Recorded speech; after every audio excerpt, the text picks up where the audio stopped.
Hello, everyone. It is that Weems guy here for yet another episode. We're recording this on Thursday, September the 14th at 7:38 Eastern Time. And joining me tonight for your listening pleasure, Mr. Jeff Boren. How are you doing, sir? I'm good. How you doing? I guess I'll make it. We made it for another week. There you go. Jeff, if you would tell the audience about yourself. Well, my name's Jeff Boren. I'm a 22-year educator veteran. Spent about last 12 years or so in administration, several of those as a principal. Before that, I was an athletic director and an old ball coach. And when I got out of the coaching world, a lot of that was because I wanted to get into firearms instruction and spend more time down that path. And my wife's very supportive, and that's the route we ended up going several years ago, and ended up doing that now. Very fortunate working with Patriot Training Center down in East Aboga, Alabama, teaching a class sometimes two a month. We got an awesome owner, Caleb and Carter and Craig, that we work with down there. Awesome guys, and got a good thing going. So yeah, that's pretty much me in a nutshell. All righty. And your current position is you are the director of school security, Yes, it's the official title, school safety. school So safety. Yeah. anything to do with the school safety side, from crisis management plans at the top all the way down to your basic fire drills or any kind of issues that are on campus. Yeah, that's me. That's what I do. Is this for a particular school or for a whole school system? It's a district. Yeah, Okay. yeah. We're a district of about not a big district. We have, I think, 3,300 plus is our latest enrollment. We have Okay. 9 different schools on 4 campuses. So pretty small rural community. Yeah, the school safety director position seems to be a new one that's popping up.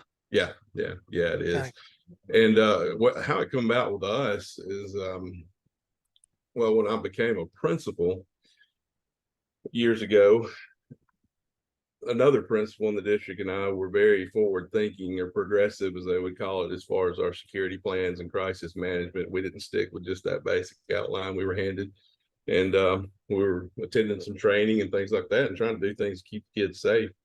And because of that, it got noticed, and they started talking about doing this. And then, Parkland happened, and then finally Uvalde was the one that really tipped that over into making it happen. And I was actually a principal at my alma mater at the time, and they called and said, "Hey, you want to come in and talk about school safety? We want to look at what we're doing." And I said, "Sure."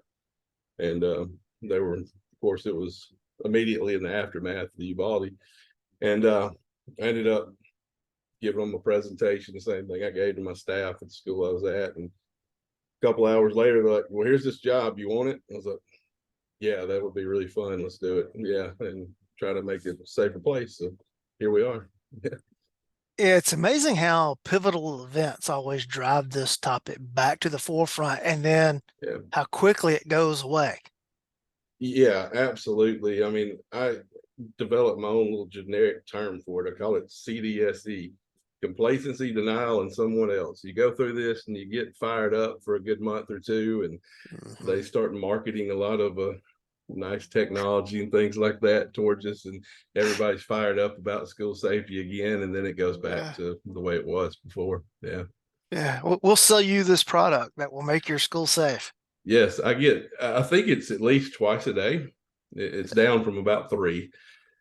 An email from someone that has got the new technology that's going to prevent school shooters. And I'm like, wow, okay. And they called me on the phone, and I had this conversation with this guy last week. He said, he actually got me. The secretary didn't pick it up. So he was trying to sell me this technology that was going to make our schools completely safe. And he said, "Are you sure you're not interested?" I said, "Yeah." And he said, "Well, why not?" And I said, "Because this is a human problem and it requires a human answer. Yeah. It's not a technology. Technology's not going to solve it. Ed tells it like it is. Yeah. You can't type the problem away. You can't buy the problem away." And he's Yeah. exactly right. It's a Yeah. human issue. We've got to solve it. So Yeah, usually those systems that they're trying to sell are something like some sort of alert system or yes. uh, acoustic monitoring that will like tell Mhm. you where the shooting is taking place and everything. And Yeah. there is some benefit of that for response, Yes. Yeah. But in and of itself, that product being in a place is not making anything safer. No, no, it's a reactionary tool. We're Yeah. trying to be proactive the best we can, But yeah, it's literally every day they're trying Yeah. to sell the latest technology that's going to fix it all. But Yeah. yeah, And of course, anytime one of these big incidents happen, people come out of the woodwork with all of their helpful suggestions and all of the you should just do whatever. yes, yeah, And occasionally I guess you might see a good idea, but a lot of times the stuff is just people have this brain whatever, just yeah, do this, and just the yeah, implementation of that's just it gets to be yeah. hairy. Any kind of government, as you know, any kind of government agency moves Mhm. like a glacier. Yeah, There's nothing quick. If you're going to change something, it's got to go through all that process, right? right. So yeah, and that's the thing. They're all well-meaning, and Mhm. they want the problem to be fixed. They want to help, and like I said, some of it's really good stuff.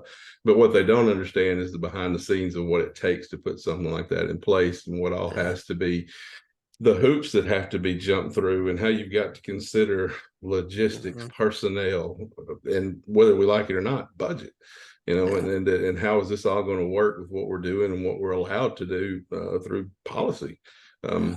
Because you can put a lot of policies in place through your local school board, but at the same time, there's a lot of things that can't be put in place through a local school board, just like Yeah. with any other entity. But yeah, that's the biggest issue is Mhm. well-meaning people want things done, and it takes time and it's hard to Yeah. do. Yeah, and Yeah. and the last thing you want to do anyway is just jump to something anyway. It needs to be Right. thought out. It needs to be something that you can do with fidelity, that Yeah. can be executed. Yeah. Well, there is no education system in the United States, not singular. Right. We got to think it's education systems because the federal government does not have direct control over education in the United States, folks. Article 1, Section 8 outlines the 18 things that the federal government has direct control over. Everything else they can just influence, Mm-hmm. but they can't directly control. When I say can't directly control, Congress can't pass a law that school systems in Mississippi are going to do X or school systems in Georgia are going to do X or whatever. And Lee, what about No Child Left Behind and whatever? Okay, there's no stick to those. It's all carrot. It's For the all tied to funding. federal Yep. education dollars because Yes. there's no way to mandate legally under our constitutional system. And if you love your Second Amendment, you love your First Amendment, you got to love your 10th Amendment too. There's no legal way to mandate that stuff. So, all right, so now we're already at 50 state systems plus territories, etc. So we're at 50 state systems. Well, all those 50 states don't do things all exactly the same way. They got different Mm-hmm. levels of state control, etc. In my state, Georgia, the local school boards have a lot of power over the policies and stuff in their school systems. All right, well, Mm-hmm. Georgia, just for numbers and comparisons, folks, Georgia has 159 counties.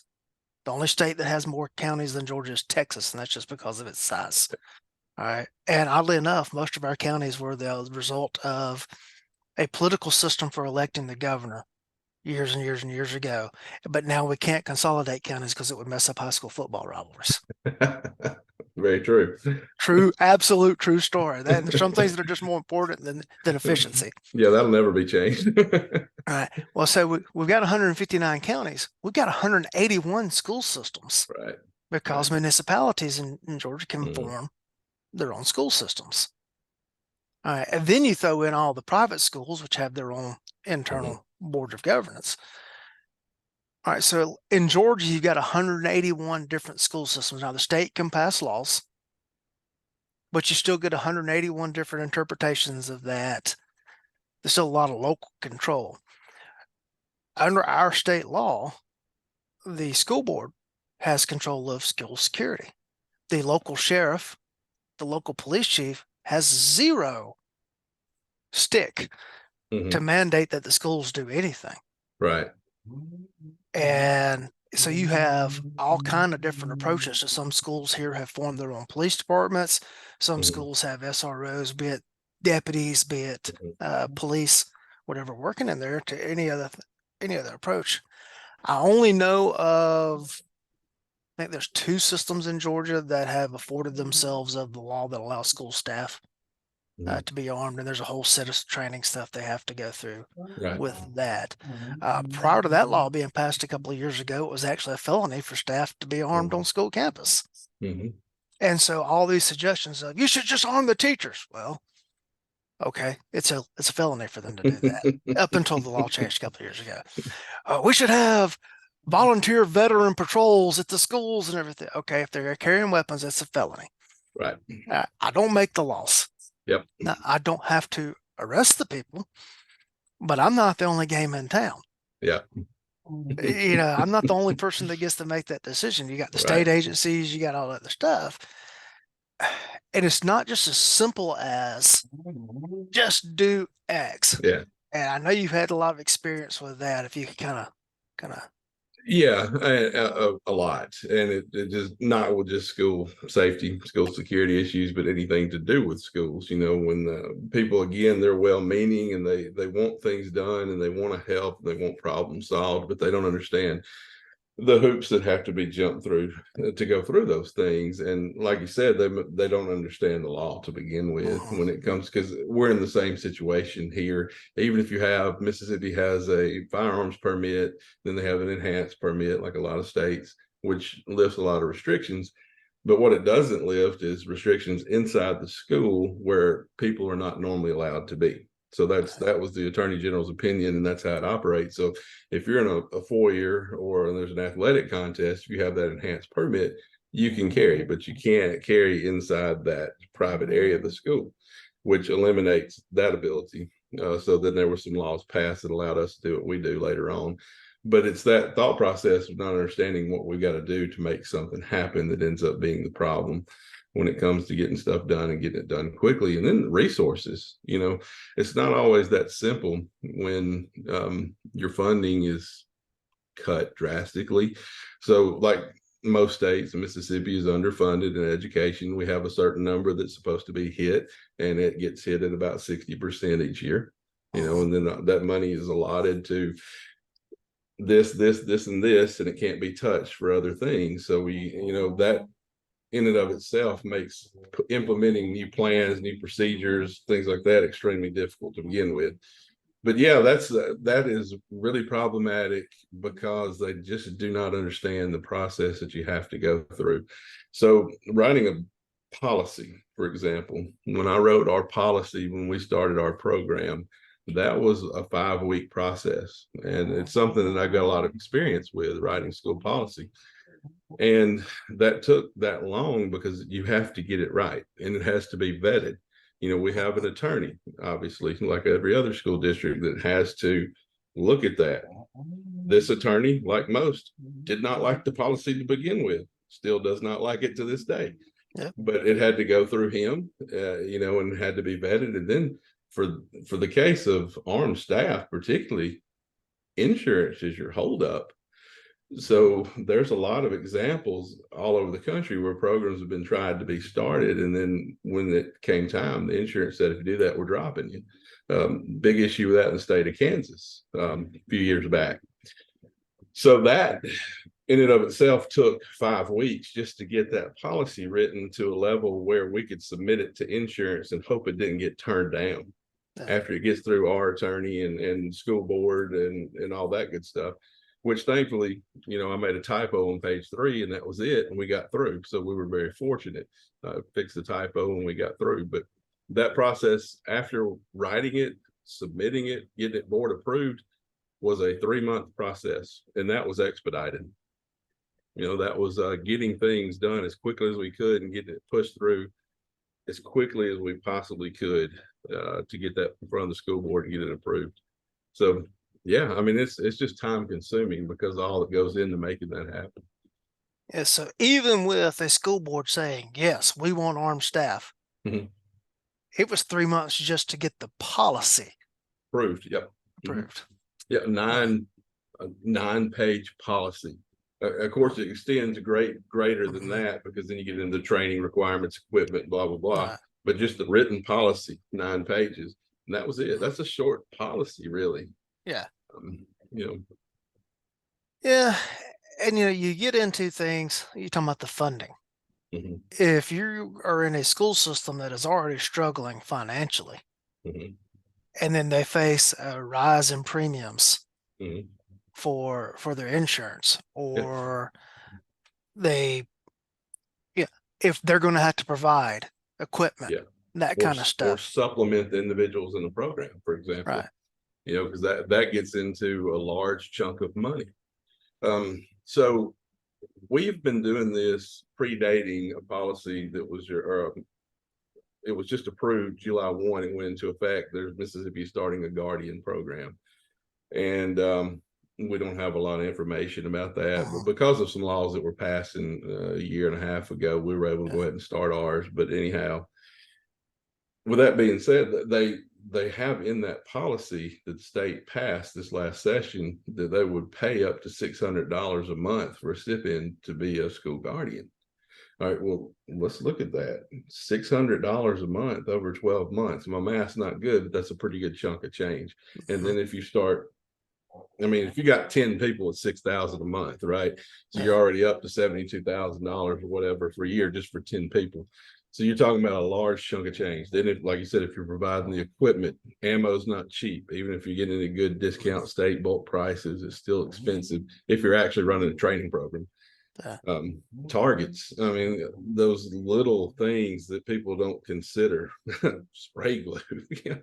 pastures, everything that goes into putting on training, that Mhm. the hidden costs that people don't really understand. And then, yeah, the numbers just add up and they add up and they add up. So thankfully we were able, and I think most people that do a program like this will get this kind of response, well, depending upon where they're at. Mhm. We had people that wanted to do it. They didn't want money for this. They wanted to protect school Right. children.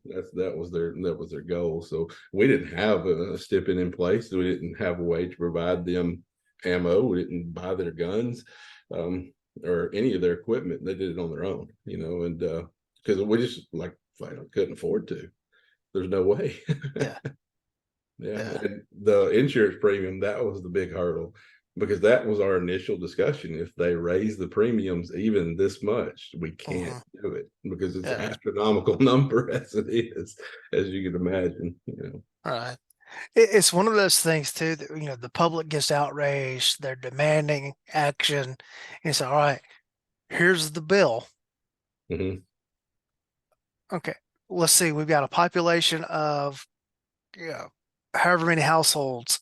Every Hmm. every household is now responsible for X amount of this bill.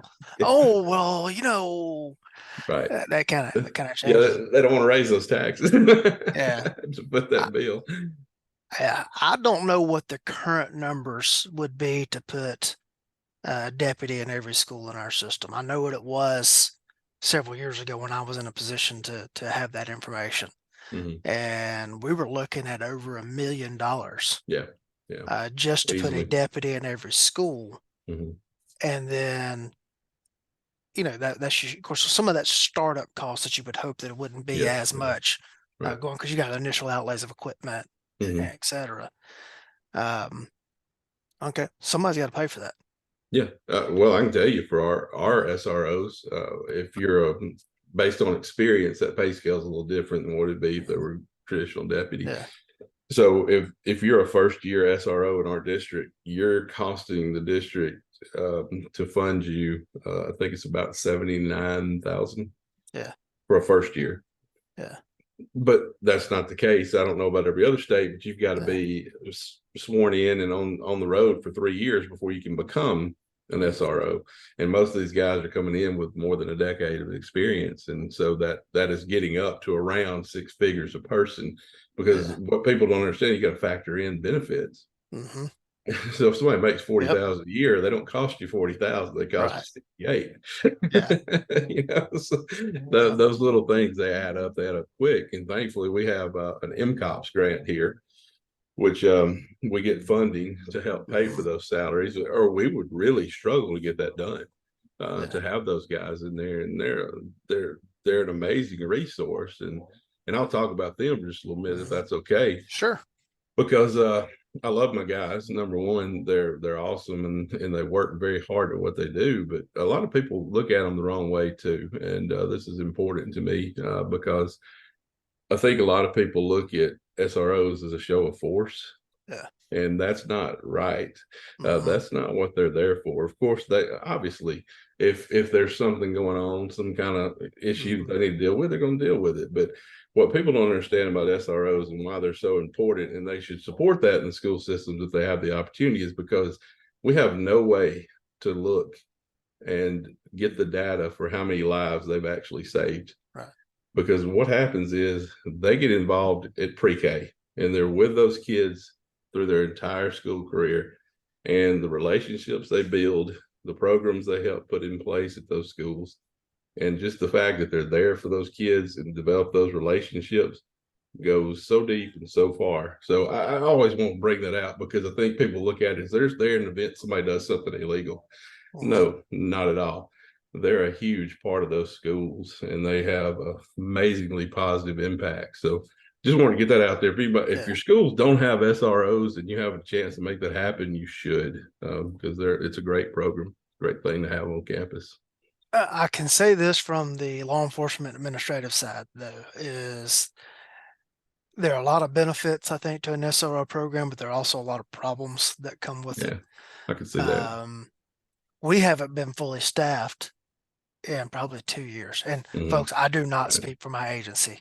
I'm not an agency spokesman, but I know what the board says and in the positions that are down. Um, if all of a sudden it came down, you've got to put deputy in Mhm. every school. Right. We can't fill the positions we've got Nope. now. Exactly. All right. And then you start getting into the administrative side of running that. All right. Do they work for the school or do they work for the law enforcement agency? That becomes problematic as Yes, I it know of a can. sheriff in Mhm. South Georgia that ended up having to pull the SROs out of the school system over conflicts with a Yeah. principal Yeah. I who can was see saying if that. they're in my school, they work for me and they follow my orders. And the Right. sheriff was like, no, they're Mm-mm. deputy sheriffs. They work for me. They follow my orders and they're not going to do something that's illegal because you Yeah. said do it. Yeah. And, and the principal is a principal. He's not a cop. Mhm. Right. And there was a conflict over some things that the principal wanted deputies to do, and they were like, no, we can't do that Mhm. legally.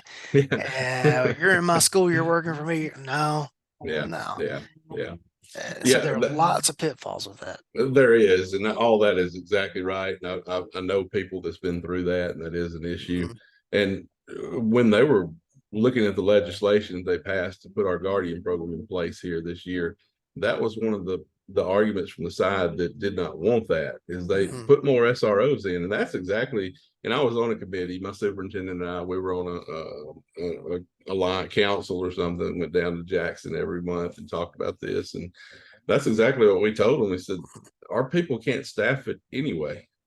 Just like you were saying, I mean, Yeah, they can't get enough guys anyway. They're sacrificing the three that we have, you yeah, know, and yeah. it is a problem, and it can be problematic if the principals, the administrators, or even staff, for Mhm. example, do not know how to interact with those SROs at school. Yeah.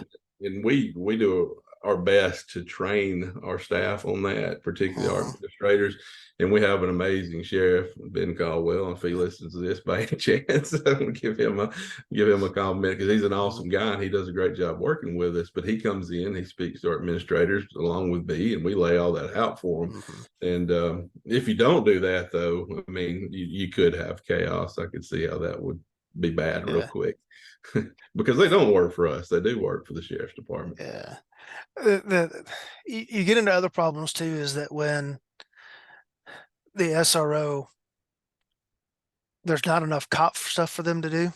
Yeah, So they start getting involved in school stuff, that can happen. Yes. and that becomes problematic and everything. Because Mhm. as I told one of the assistant superintendents from my county back in the days when I did speak, was I'm not assigning teachers to classrooms. You don't tell me how to Yeah. how to do Right. the other thing. By the same token, is I'm not in your schools telling you you need to be doing X, Y, and Z. That's not my Right. place. Right. You do what you do, I'll do what I Hmm. do. We'll try to work together and do our things. And for the Yeah. most part, we were there was not under the current school system administration, under the previous school system administration, there were some serious things where Yeah. some prosecutable serious criminal cases were Yeah. ruined by the school system. Mhm. And we don't have that. I say we don't have that much. I'm out of that loop now. Yeah. But the new administrations in there has been much more open to dealing with stuff on a team basis Yeah. than them trying to make decisions. And it's funny. Like one time I had a school administrator say, "Well, I looked at it and I didn't think it was a crime." Oh, okay. Actually, here are the 3 code sections that it violates, and you don't make that determination. Right. All right, so all that to say this, you don't want an SRO in there telling some assistant principal about how they should be doing something with the school related, because that's gonna. Sure. I would react the same way if I were assistant principal as Absolutely. I reacted to the AP telling me. Hmm. Or you have some major incident break out in the school. Well, where was the SRO? Well, they asked him to go out and unlock the gate behind the football field for a delivery that was coming into the Yeah. concession stand. Right. Yeah. It's um, should cops be involved in school discipline issues, or should school be handling school discipline issues? There's a difference between a crime and a discipline issue. Yeah, and that's the school's job. Yeah, they shouldn't be Yeah, putting them in that position because that goes against everything I said was positive about them. yeah, Because now they're no longer that resource for kids. They're someone that's coming to get them in trouble. That's not what they're there for. They're there to yeah. enforce the law if the law needs to be enforced, but they're not there to be a deterrent or be called upon to deal with your classroom management that you can't handle. That's your fault, you Right. know. So yeah, I have a problem with that. You might be able to tell that from my response. The old principle in me comes out real quick right there. Do your Yeah, job. Yeah, yeah. and then you don't have that problem. There was a big incident in DeKalb County, I think it was DeKalb, several years ago, where a cop was arresting uh, someone on the school grounds, and the principal tried to physically intervene. For real. Yeah, Did he get arrested too? she did.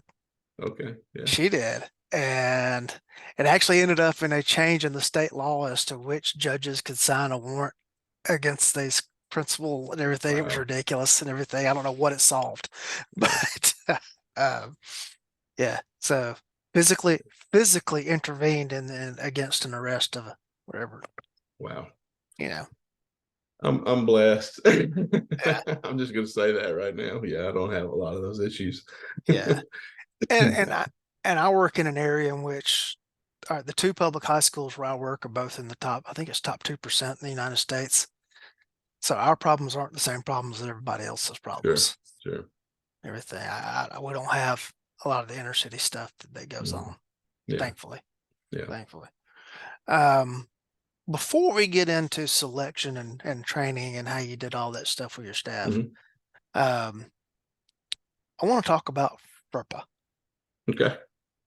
Because I think this is one of those other areas that the general public just has absolutely zero understanding about. Yeah, they do. Most people are going to be familiar somewhat with HIPAA, Hmm. the health insurance, whatever it is, Right. basically Yeah. the privacy laws around Yeah. medical records and the Right. like. Folks, there is actually a federal law. It's the Federal Education Rights Privacy Privacy Act, Act. Yep. I believe is what it stands Hmm. for. That's it. That basically makes it illegal for schools to disclose disciplinary actions Yes. revolving a specific student. Exactly. Yeah. So, for example, if you are a student at my school and I'm the principal, and you get in a fight with Johnny, and your dad calls and says, "Well, who do you get in a fight with?" My answer has to legally be, "You'll have to ask Lee." Mhm. That's how serious FERPA is, Yeah, and people don't understand that because that's not how we work in everyday society, and they're not exposed to that the way that we are, and And it is difficult sometimes to explain that to people, particularly when their Mhm. emotions are running kind of high. And then just like, well, an example, not referring necessarily to discipline, but to my staff, come out of a school board meeting where because this was actually right when school started this year. We started in early August, so we had our first board meeting there, and we had our policies renewed. So it was on the public meeting, and I'm leaving the meeting, and two people stop me and say, "Well, who all's on your staff?" Can't tell you that. Why not? Because, well, there's a lot of reasons we keep that Mhm. quiet, but and I'm using this as, this isn't FERPA, but it's an Right. example. But they went on to ask, well, can you give me ages? And that's a question that I've gotten before as a Mhm. principal when I couldn't disclose information about a student. And I'm Mhm. like, no. And then, why can't you give me an age? Because that's Yeah. an identifying thing about that Right. individual that Mhm. still violates FERPA. So it, Right. it, it is a very difficult thing to manage, deal with, that people Mhm. sometimes don't understand. Yeah. Yeah, and folks, if you think I'm contradicting myself from earlier when I was talking about the Congress can't mandate things on the school system, this is one of those things where Yeah. Department of Education and funding Yes. and everything comes in, and if you violate FERPA, they can pull funding. So it's not like anybody's going to go to prison over it, but there's going to be some hefty financial penalties involved. Yeah. And, Yeah, if you do it just right, you might be in front of a judge. yeah, So yeah, it could, yeah. yeah, it's a Uh, dangerous thing. Yeah. and you could easily get lawsuits over it Yes. Yeah. and the like. Mhm. I teach college level political science classes, and I can't even disclose to a parent how their student is doing in my class because the student is So they're theoretically an adult adult. now. Yeah. I know that's different from school age students when parents Mhm. come in, Right. but say I've got your son in my college American Government 101 class, Hmm. and you email me, yeah, how's my son doing? Whatever. Kind of same answer you gave. You're going to have to talk to your son about Yeah. that because Ask I them. can't I can't Yeah. discuss it with you. Yeah. As I recently had the daughter of a girl that I went to kindergarten with in my class. That's how old I am now. Yeah. And she actually married a guy that I went to school with as well. And so I know both parents, and like the daughter's in my class, and it's like they reach out, mm, It makes yeah, it very tough. Yeah. And yeah, like I was telling you before we came on, yeah, I had a friend that I went to school with, and his yeah, kid was involved in something. He's like, yeah, Jeff, just tell me. I'm like, dude, I can't. He's like, you can tell me. No, I really can't. yeah, But it's hard for him to understand. Yeah. yeah. What we see happen is something happens at a school and the rumor mill gets started, Yes. and things start getting conflated, Hmm. or they start mixing things from multiple instances together, and it grows and grows and grows, and then it's all the people start calling, demanding to know what was done about Yes. X, who it was, Yeah. etc. And all we can say from the law enforcement side is we investigated it, we took the legal action that we could take. We cannot disclose anything to you but the whatever, because here's the thing, the school can't even tell us internal disciplinary things. Yeah. It's hard to deal with. And that's the hardest Yeah. issues to deal with. Like, for example, because of FERPA, I can't tell a perfect story for this, right? Right. But Right. what I can do is explain a scenario. And in this scenario, just like you were saying, let's say that somebody makes a comment that can be taken as a threat, and Uh-huh. it's after hours, and there's no one at school, but school's Yeah. coming up the next day, and you've got Yeah. to, regardless of the time of day or night, you got to deal with that, right? Hmm. And you're going to be working in conjunction with the sheriff department or the police department, whatever your jurisdiction is. And through that process, you might find out that there was absolutely zero to this, but all you can do is exactly what you just said, is put out a statement that the threat was investigated and no evidence of a threat or any Hmm. danger to the school has been found. We're good to go. And that is never going to be enough. Right. And part of me as a parent understands that, right? Yeah.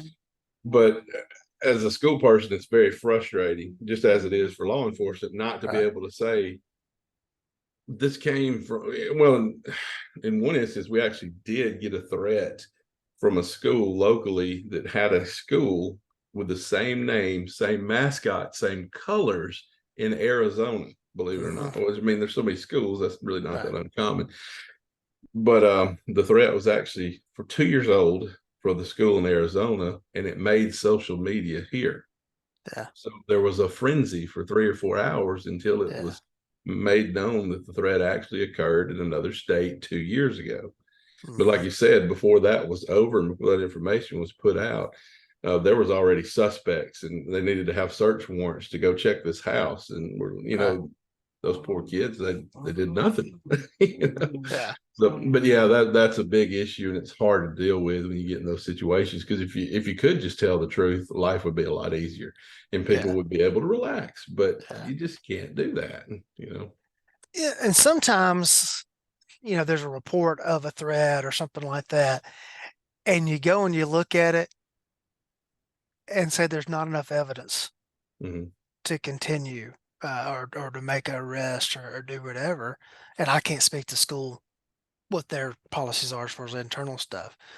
But you go look at it from a law enforcement perspective. There's not evidence to proceed, Mhm. but you kind of wonder, oh, okay, I don't Yeah, have enough evidence to make an arrest, but is this legit?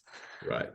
And, Yeah, and that gets to be very problem. There's been a couple where I was like, man, I yeah, just don't know on this one. I right. can't Yeah.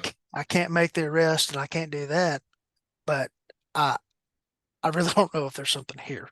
Sure. And the good thing about that, at least from our standpoint as the schools, is we do have a little more leeway to deal with a situation like Mhm. that. So we have a magic thing that we can do called administrative absences, Mhm. which does not, Lee Weems is not counted absent that day. It does not Yeah. count against his attendance. Anything he misses can be made up while we figure Mhm. out whether or not we need to do anything with Lee, right? Mhm. So, and that's something we use very reluctantly, because it's got to be a serious situation like you're talking about, where you Yeah. legitimately have something you're trying to figure out, right? It's not just something you throw around Yeah. all the time just to make it life easier. But we do have a little bit more leeway with that, and that's come in handy sometimes Mhm. because this stuff is not clear all the Yeah. time. You know well more Yeah. than I do with what you do for a living, how dirty things can get when you're trying to figure out the truth. And with social media and the way that rumors run, like you're saying, before you Mhm. get to it, I mean, you've got literally 3,000 versions of what's happened, Yeah. and that takes time to sort out. So that is one thing that, at least where I'm at in Mississippi, I'm sure every other state has a very similar policy to that, where we can buy ourselves a little time to figure it out. Because truth be told, and some people may not like it the way I'm going to word this, but most of the time you're working more to prove that this kid didn't do anything than Yeah. that they actually did.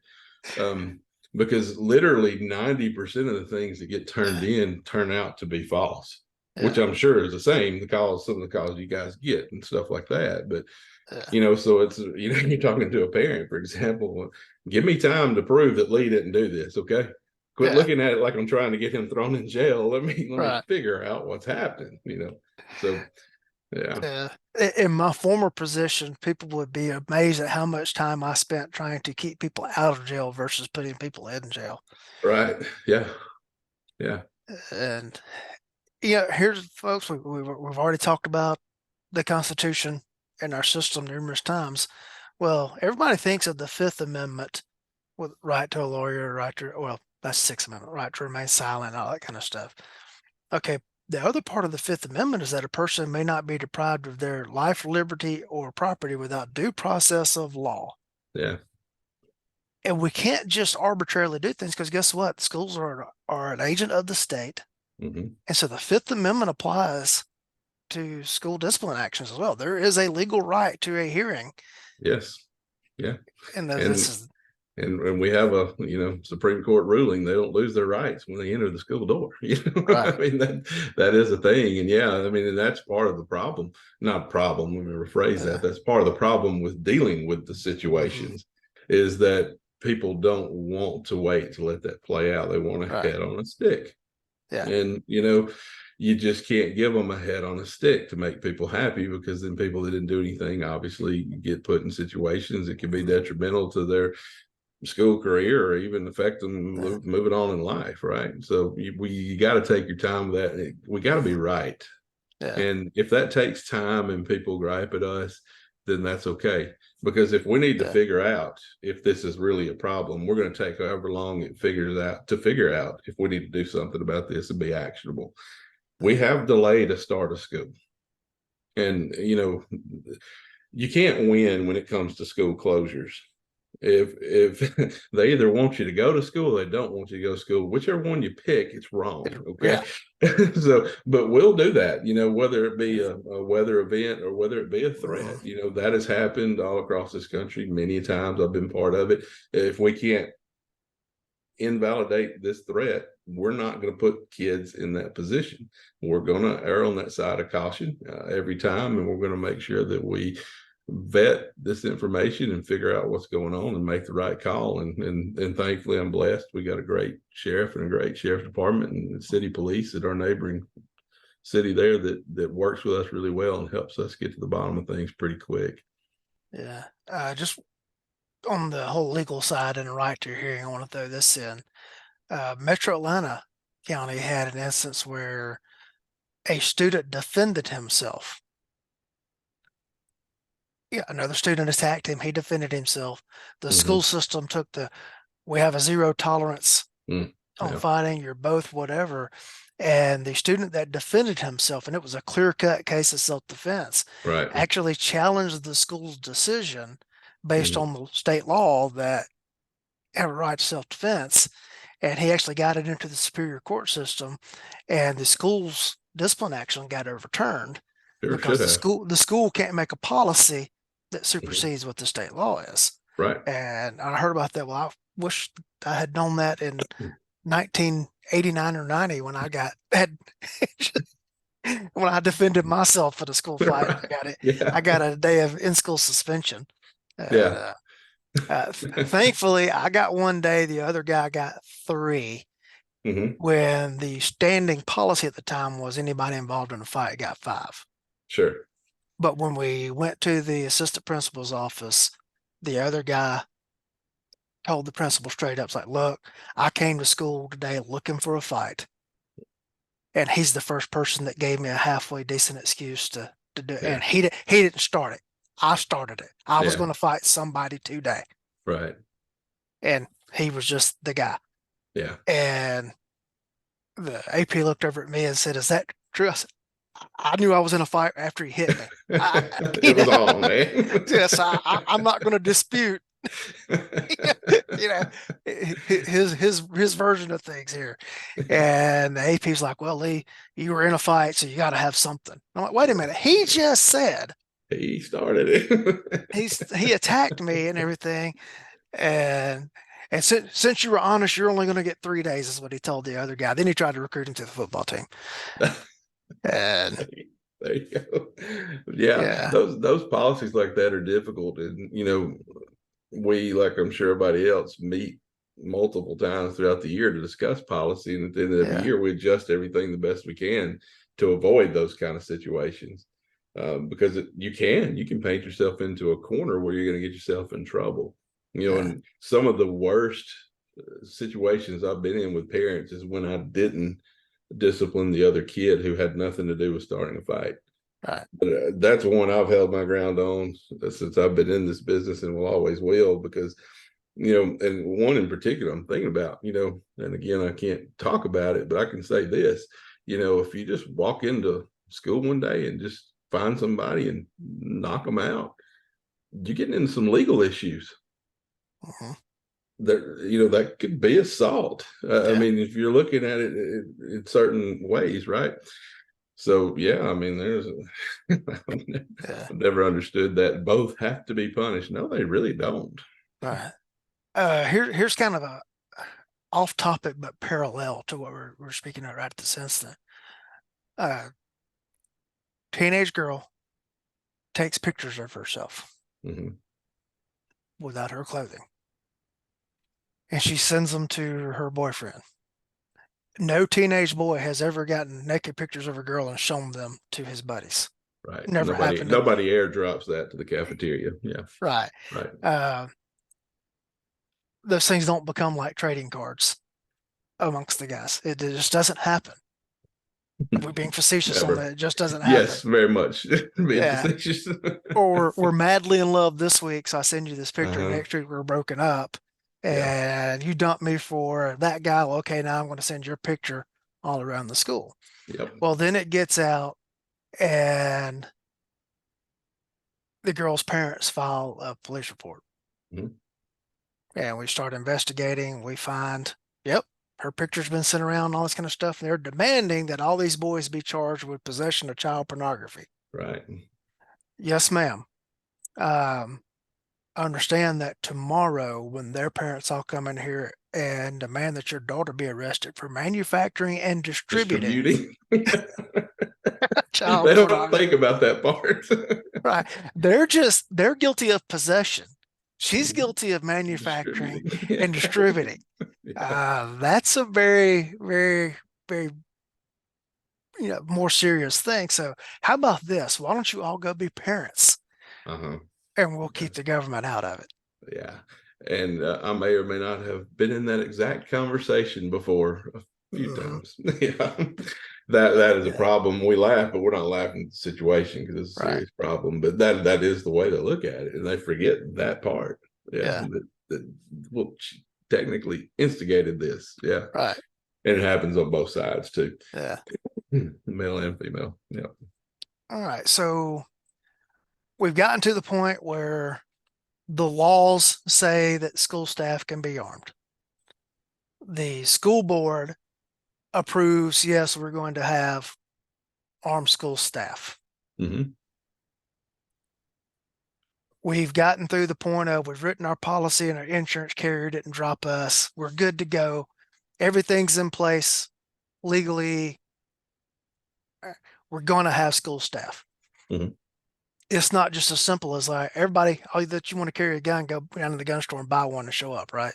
No, not even close. But that is the perception a lot of people have when you Mm-hmm. announce something like this. And here's what's amazing about it is you promote and advertise a meeting for the community where you're going to discuss this before it goes to the school board. And 6 people show up, right? Yeah. And then after the policy gets approved, everybody thinks, well, I can just come in there and I have a concealed carry license or a license to carry, whatever. Mm-hmm. I'm good to go, right? Yeah. No, you're not. So yeah, that is an issue. And out of the candidates that we've had, I will say about 40% is my best estimate. I don't have the numbers in front of me because I'm a data freak. I have all that, but about 40% has eliminated themselves from contention when they find out they've actually got a trade. Yeah. And that their 8-hour Mississippi enhanced permit course was not enough. And they can't carry it in their pocket, boot, or backpack. You know, and Yeah. that's the boot's got a lot of people, that can't Uh-huh. carry them. Like, no, you're not carrying a boot. Yeah. So yeah, that's I mean, unfortunately, and we know that's the mindset of some people. Right. Yeah. And they just don't know any better. Right. So yeah, and we have what we feel like is a pretty stringent training program that you got to get through to make that work. First, you do have to have our version of the enhanced firearms permit, and then you have to go through an interview process. And I have 2 questions for you. What is the definition of deadly force by the law in Mississippi? And are you willing to put in the work to be a part of this Mm-hmm. program? And based on the answers they give me to, excuse me, to number 1, that leads into a lot of different questions. And we're really looking for mindset right there, and we're looking for we're looking for mindset, and we're looking for what kind of state of mind they're going to be in, and why do they want to do this to begin with, Mm-hmm. and so I apologize. I got a tickle in my throat. Yeah. I'm on the mute button and cough. All right. Well, folks, here's the thing: is Jeff is very well trained on his own right. I believe just range master certified instructor as well as a bunch of other things. I know he's trained with Ed Monk a good bit. So Jeff is actually putting thought in behind, and he's running a training program and is serious. They've got to meet certain standards Right. Yeah. to hear that. That's, as we said, there's 50 states, however many locality school systems and everything to go. Folks, there may very well be some school system that says, okay, you got your carry license, that's good. Or even not even that. Or they may put somebody through an NRA basic pistol course and call them, Yeah. oh, they're Mhm. trained now. Um, I forget the exact wording of the Georgia law, but it's basically they have to have training on par with what a peace officer would get, which, quite frankly, there's a lot of cops walking around that aren't qualified to carry guns. And if that's the standard we're holding teachers to, it's Yeah. we can have those debates. If you're listening to this show, you're probably very interested in firearms training and the like, and you're like, I get to train? That's great. Yeah. But that's not the mindset out there, prevailing mindset anyway. No, it's not. And just since we've been on here, I've had a series of text messages. I have 2-day training for these guys starting tomorrow. Tomorrow and Saturday, we're going through 2 days of training, and it's a new group that's coming in. And some of the questions I get are absolutely interesting. I'll just leave it at that. Well, you get into staffing there too. Okay. Mm-hmm. 10 teachers in the school system are going to be involved in the school program. Mm-hmm. They have to go through training. All right. Are you having to get substitutes for them in their classrooms on the days, because if they're at work, you got to pay them. Yeah. Mm-hmm. There's the Fair So, Labor Standards Act. yeah. So, Now, granted, if you can do training over the summer, if you can do training, but there's got to be mm, skills assistance, throughout the year. yes. Yes. But all right, you just said you got training tomorrow. That Friday is a school Mhm. day. It So is. for all Yeah. of those staff in there, there has to be a substitute brought in and paid for. Correct. Yep. Yeah. Yeah. And that is something we're willing to do, because what we do is we don't always train on school days. Mm-hmm. Sundays is pretty difficult here. Right. Most are going to church and Mm-hmm. spending family time, so we try to avoid that. So Right. usually Friday, Saturday is a good time for us. But there's a lot of different professional development days and things like Mm-hmm. that sprinkled into the school year. There's fall Yeah. breaks or spring breaks, things like that. So we spend the vast majority of those days eating those up with training, because they fall the way they fall. It actually works out good, because once you get in our program, when you cycle around the next year, you requalify and you got 40 more hours of training. So Mm-hmm. it keeps me able to keep running those guys through. They're getting, the ones that are already in are getting their continuing education, and the new cohorts are able to work it on top of that, and it flows really well. Right. So Um, what kind of standards are you holding your people to now, folks? Understand, this is Jeff and the school system that he works in. Don't extrapolate out right. to every school's safety. Yeah, this is just Jeff's. Yeah, so for pretty high standards, I think. So when you first start out, after you go through that initial interview process, you have a 2-day, and we're working with the tool. It's a pistols handgun development course, where I'm evaluating your skills throughout, and it culminates with a written test, about 50 questions, what you would expect on that type of written test. And then the shooting qualifications, we start with we do what our sheriff department does. I forget Mississippi's letter terms. It's not post, it's Yeah, belost or something like that. yeah, We shoot that, we get warmed up, we shoot the FBI, and we get a little more warmed up, like Mr. Gibbons tells us, and then we shoot my qual, which is the par times are a little more relaxed because of what we're doing, and yeah, I credit that to Ed. He I was talking to him about this, and he reminded me, you're not in a parking lot, you're in a yeah. school shooter situation. And I said, you're right, that makes a lot of sense. So I did relax the par times a little bit, and I did cut out the 3-yard line. You Yeah. can do it at 5 and 7, you can do it at 3, right? So we're 5 to 25 yards. There's dominant, non-dominant hand in there. There's a lot of what I do have a little bit different is I have a lot of head box shots at the 5 and 7, and those are. And I was asked by a mutual friend of ours, why so many? Why those headshots at 7 yards? This is because it's pure marksmanship. I mean, Hmm. and I want to see that because Uh, there is no such thing as a miss, only unintended hits. We know mhm. that. And in this situation, another quote from Ed that I live by with this is, "It's not a difficult task, but it's a stressful task." Yeah, Right. So we're going to be able to identify that person, but we may have a very chaotic scene in front of us, and I hold them to a little bit higher level of marksmanship because of that. So we do a little bit more of that in the qualification, but everything else is pretty standard, is what you'd see in a range master type yeah, qualification based off of that, backing up to 25 yards. yeah. And again, on the viewpoint of that, it's not like we're dealing with someone comes up to us in a parking lot and all of a sudden jerks out a screwdriver Right, right, and demanding our wallet. It's we're probably not going to have our gun out and be going unless there's somebody already shooting. exactly. Yeah. And so the paradigm has shifted there a little bit. And Hmm. then, you may be in a crowd, school hallways are pretty long. Yes. Hmm. That is one thing that hopefully is being addressed in new school construction is that they build schools kind of with kind of engineering things. We've got a school in my county that the first time I walked in there, looking from a standpoint of how will we respond to an incident here, and I Yeah. walked in, I Yeah. looked at it, my word, Yeah. Tactical my nightmare. word. Mhm. Uh, I don't know how if somebody knew what they were doing could control that entire school system from one spot. I mean, Yeah. that entire school building from one spot.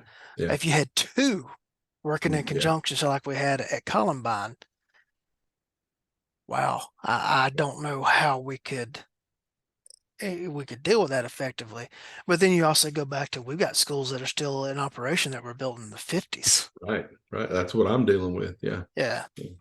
And as they have renovated schools, they have put in, where the doors all lock. You got to Hmm. go in and you got to go to a controlled access point. Yep. But that all works until the dormouse is broken, like we saw Right. in Uvalde. Hmm. Or you just shoot through one of the windows. I mean, Yeah. Yeah. and that makes people feel good. We know that, Yeah. and it does have somewhat of a deterrent effect, I guess. But yeah, it is a tactical nightmare the way some of these old schools are laid out. But I have been in a few new ones recently, Yeah. and looking at they didn't build these prior to 1998 Hmm. for school shooters with that in mind. They built it for Yeah. convenience and flow. And then, of course, a lot of these schools, like you're talking about, the older ones, similar to what we're dealing with in our district, or have been added on to. And Yeah. then you just look, you're adding all these different twists and turns and areas and fatal funnels and everything else. And it's just, I Yeah. walk around every day. I'm like, Hmm. and our SROs the same way. And walking the sheriff one day, and he's like, "What are y'all do?" I was like, "Man, the best we can do." Yeah. That's what Yeah. we got. But the newer ones are much better. The way Yeah. they're building them kind of with these V's, and you Yeah. can put a lot of convex mirrors up and things like that, and you can Hmm. see everything. And Yeah. it's much better. Yeah. Of course, then you get into the situation when schools start getting overcrowded, they start putting up mobile units Yes. And then wow. Yeah. and Yeah. like, and shots fired at the school. Right. Where? Yeah. Yeah. Where? I was actually this late last school year, I was asked to come to a district in the state that had some legitimate problems with violence on campus. And I think it was a CYA thing, but Yeah. they asked me to come in and spend time at every school in the district and give them an evaluation of what I'm seeing from what we're doing as far as our school safety. And as a former administrator, what can they Hmm. do better? And that's what I walked into. I walked into one school, and it's there's 4 or 5 trailers back behind it. I mean, it's just, and I'm like, man, I'm going to write Yeah. you up a report, but God bless you.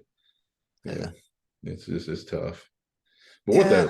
what it really comes down to with that, and I'm maybe getting off topic, I apologize, Yeah.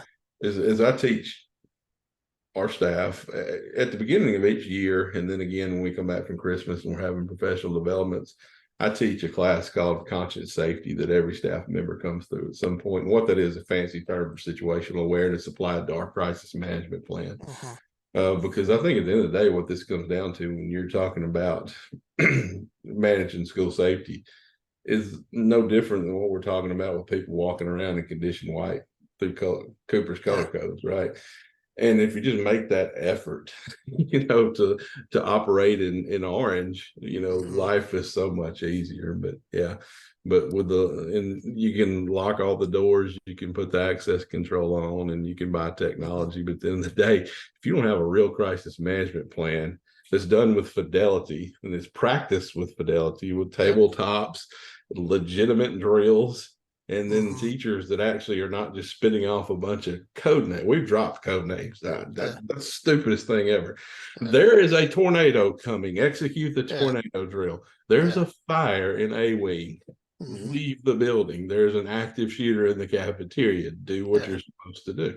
Yeah. Right. So, yeah, I mean, I think that's what it really comes down to is operating all that, the crisis management plan with fidelity. I mean, Yeah. and your building's what it is. And I want to speak in defense of school personnel here because obviously I'm coming from a law enforcement perspective. Mm-hmm. Folks, think back to your elementary school and that teacher that was like your loving grandmother and everything Mm-hmm. like that. That's a certain mindset that gravitates to that Absolutely. profession, and you expect them to be a stone cold, Yeah. methodical killer. Yeah. And because folks, that's what we're talking about in the event of a school shooting, since that they've got to switch from Yeah. hey, sit on my knee and let me read you a story to I'm going to go kill that guy to stop him from killing other people. Right. That's a pretty big switch for people to be able to flip. It's a huge one. And Yeah. I tell people all the time, academia is not filled with tactical proficiency. Right. It's not the kind of people you're dealing with. Right. And it makes it difficult. Yeah. And it's just sometimes, when we have an incident at a school and you go and the staff starts telling you what they did in response, and it's like you try to keep a straight face. you know, oh, mm-hmm, Mm-hmm. mm-hmm. Yeah. Yeah. Yeah, Yeah. it's yeah. All righty then. Yeah. Yeah. Yeah, I can only imagine. yeah. And they're good people. They're great. They're just that's not the way their mind No, works. no, no, it's not their fault. I mean, it's difficult. Like you Right. said, you can't flip that switch. Yeah. The hours of training you've been through, Mm-hmm. you know, they've been through the opposite that many hours of training to nurture and educate students, Right. not to defend that. I mean, so and getting them just to get out of that mindset of it's not going to happen here. If you can do Mm-hmm. that, you've achieved something. Yeah. If you can avoid complacency, you've achieved Yeah. something. If you can get them to pay attention and get out of condition white, you've really achieved something. And Yeah. but thankfully we do have, I hope Mm-hmm. every district's this way, especially those that are considering arming their staff. There are people out there that can handle it. And Yeah. there's, frankly, I'll admit there's been some that's really surprised me.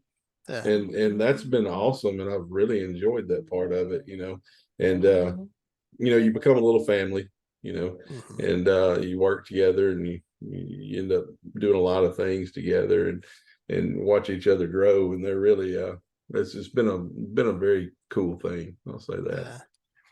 Yeah. I think I've told this in past episodes of the show, but we'll bring it up here because we forgot new people. I have a distant cousin that is the sheriff of a county in Tennessee. And after one of the big school shooting incidents, I don't remember which one of them was, he researched and found a product. I think it was called the Barracuda. It's basically a way to lock the school doors Uh-huh. to each classroom. And he figured up how much money, went around to each school, counted all the doors, all Oh, that kind of baby. stuff, and how much money they needed because they cost X amount of dollars and Right. everything. And he goes public with, if we can raise this much money, we can put one of these in each classroom so the teachers can lock the door to their classroom in the event of an active shooter situation.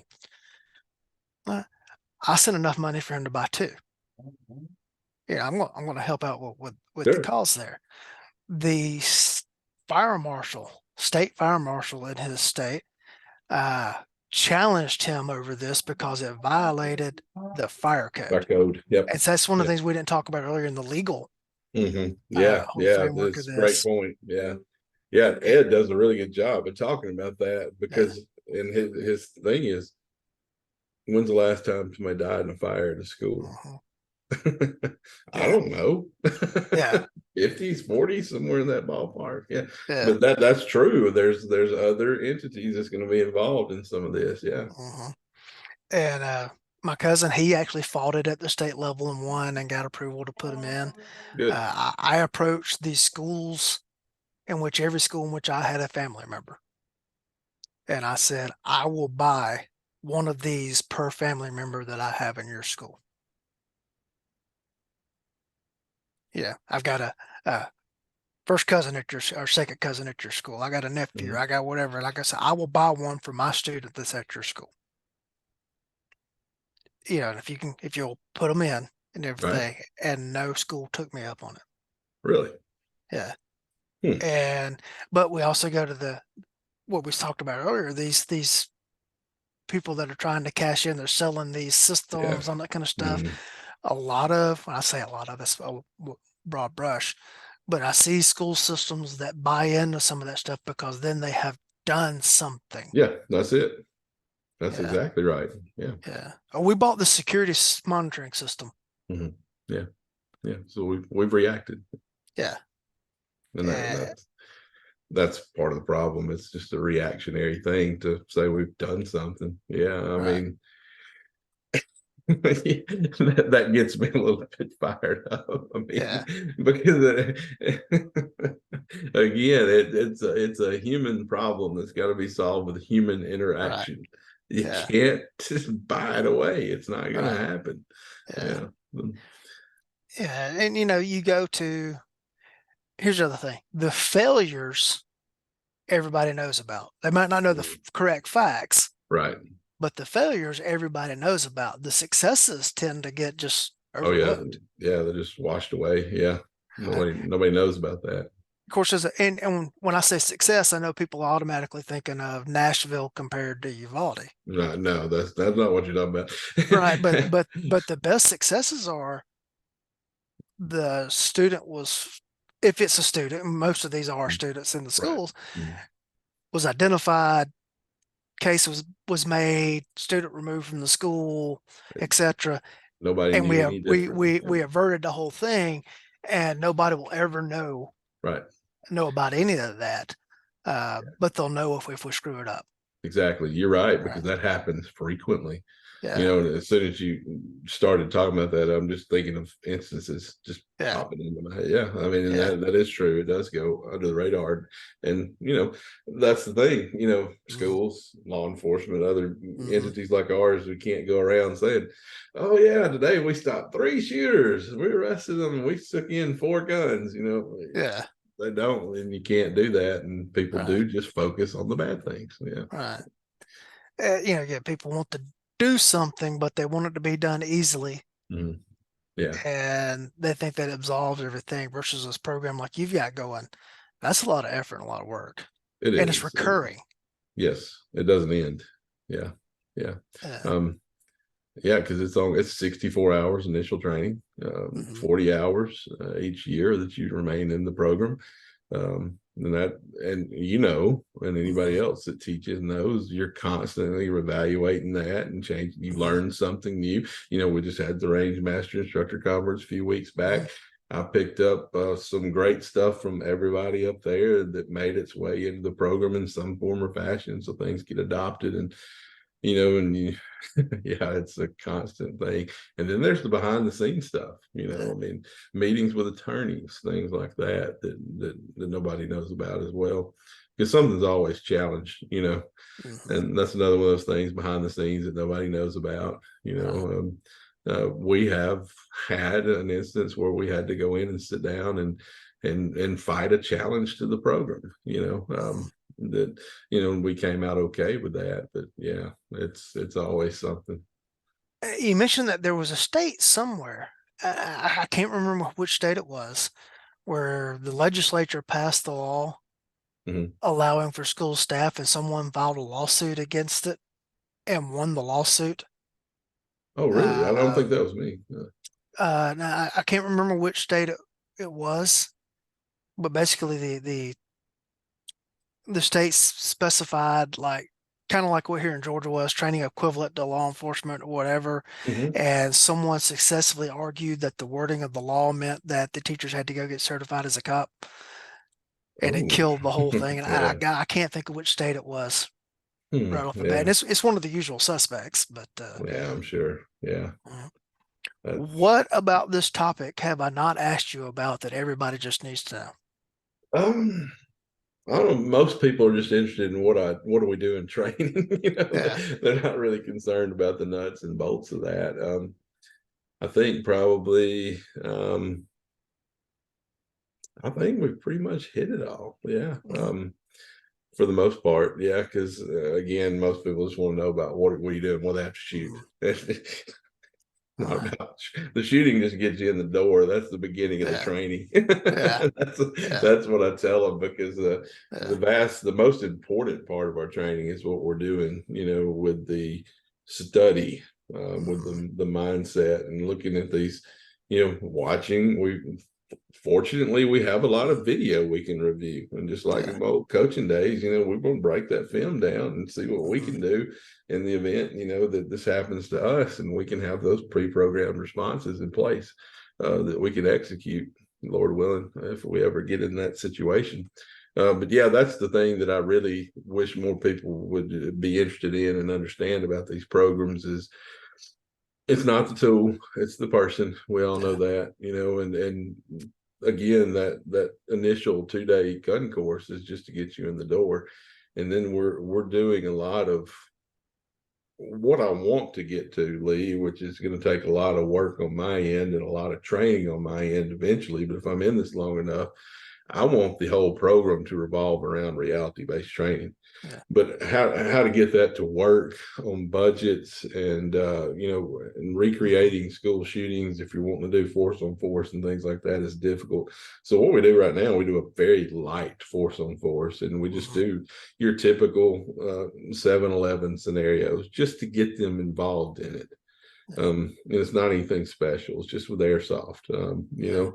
and that's where I see the program going and where I want it to go, because I think that's ultimately the best way to train for anything, but Yeah. particularly this particular threat, because we can, if you have the initial skill set to get in, we can continue to refine that. That's not a problem, right? Yeah. But refining the actual execution of the situation in chaos in real life, that's what I'm trying to get it to.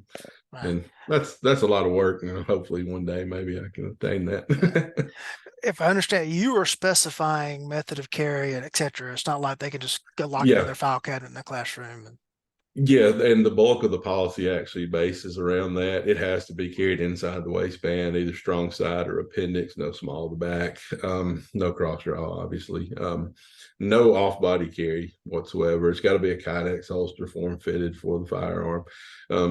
It's got to have a minimum 10-round capacity, and that not necessarily a capacity freak, but you do need some capacity for this type of threat. The Smith 686 ain't gonna get it done. I mean, I guess it could. Big Stacy did it with 357, but odds are we might need more than 7 rounds in a Glock 43. Plus, I mean, we all know you're going to shoot a full size gun better. And we also know that even though some of these people didn't know this until they actually got in the program, you can conceal a full-size gun very easily and fairly comfortable with the right gear and the right setup. And once they've realized that, I get them set up the right way, because I get the initial, you mean that holster costs that much money? Well, dude, that's part of the purchase of your gun. Start Yeah, thinking of it that way. All right. And this is going to do you well for an extended period of time, and then it's going to tear up and you're going to replace it. And that's yeah, just the price of doing business.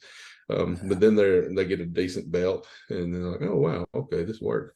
So yeah, we have pretty tight restrictions on the modes of carry and the firearms that are allowed. And we don't limit them to certain guns because yeah, number one, we're depriving people the ability to shoot their best.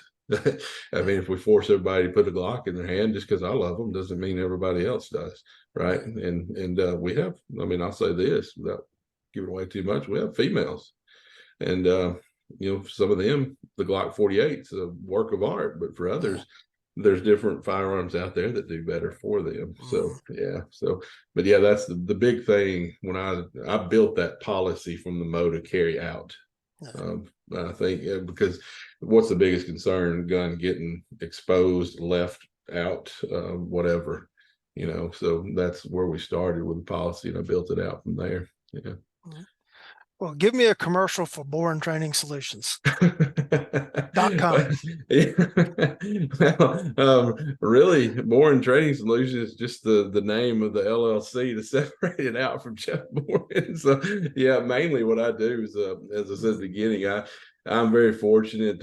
Patriot Trading Center down in East Aboga. I do a lot of work down there. We do 1 to 2 classes a month down there, usually 2-day weekend courses based around gateway instruction. And people can check that out on social media at patriottrainingcenter.com and a Patriot Center on YouTube and Facebook and Instagram and all that. I'm not good at the social media side of Mhm. it, but we do have some videos and stuff up there people can check out. And then, when I'm not doing that, I'm trying to follow people like Akil and Tiffany around and learn Mhm. everything I can from them and whoever else is in my area that I can go hang targets for. But yeah, Yeah, that's pretty much it. And when I'm not doing that, I'm training somebody at school. I'm blessed, Lee. I yeah, mean, I've got a dream job. I mean, I'm basically a full-time trainer now. And getting paid for it and still getting to work with kids, yeah, and I'm not a principal anymore, so I don't have to go to ball games every weekend and I can go yeah, train and do things. So I'm blessed. I'm very fortunate. yeah. All right. Do you do any type of consulting for school safety teams and the like?